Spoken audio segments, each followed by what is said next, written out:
Okay, we're looking at our call density data at the sort of city block level. There's these blue boxes. And again, we're only looking at data that has some kind of a call density greater than 0, and that's important. We don't want to include a bunch of null or 0 values in our analysis where we're going to be calculating the spatial autocorrelation. So we've got this data, and so now what we want to do is run our tool, and I've already typed in here spatial autocorrelation in the search function, and here this guy is, spatial autocorrelation. Hopefully we'll bring the tool up and bring it over. And so our input features class, you should have a better name than this one, and the input field, well, for my, this is the count, based on that fishnet join that we did. So this is the number, this is essentially the density of calls. We do want to generate a report. And the conceptualization of spatial relationships. In this particular case, we're going to choose something called the zone of indifference. And it's a sort of a funny term, but what this guy means is it's within a certain zone, all of the neighbors are going to receive full weight of 1. But then beyond that zone, that sort of distance threshold, the weight will die off. And then the really important part about this is okay, well, how do we choose what that appropriate threshold distance is to give all the neighbors a weight of 1? We can think, well, we want certainly to have a number of neighbors included in this analysis. So, 500 feet probably isn't enough, and because each of these blocks is 500 feet. So it's a little bit of a guessing game. We're gonna start, well, let's put in 2,000 here, and we'll say okay, and we'll see what happens. So I'm hitting OK. This guy is hopefully just calculating away, and we're going to get a little up in the corner of my guy here. I see a little check mark, and so we've created this.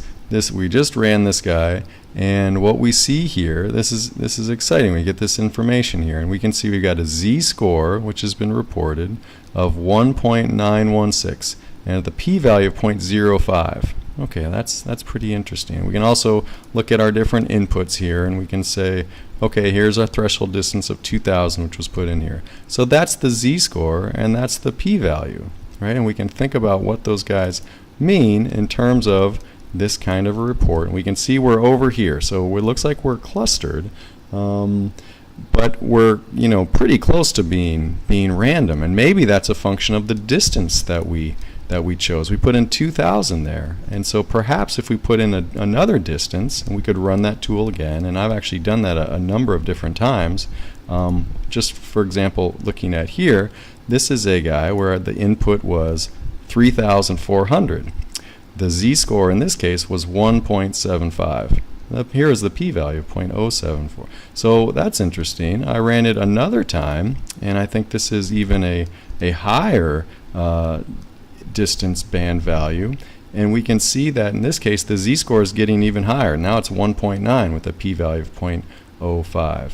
If I run this guy even at a larger input distance threshold of 4,200, we can see that our z-score and p-value are now here. And let's just look at that guy, right?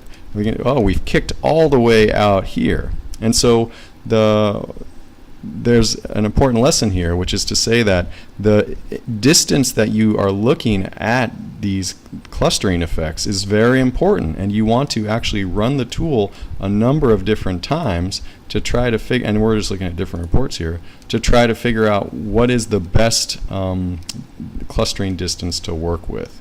And if we kept on increasing it, we would hit a peak, and then we would start to go back into sort of the random noise. And so the goal for this part is to run this tool over and over again, and it's a little bit tedious to enter in those this information. So you could imagine that model builder might be a good guy to use here to keep on changing this distance band threshold to try to figure out when you're going to get the maximum clustering, if indeed your data does exhibit some kind of clustering.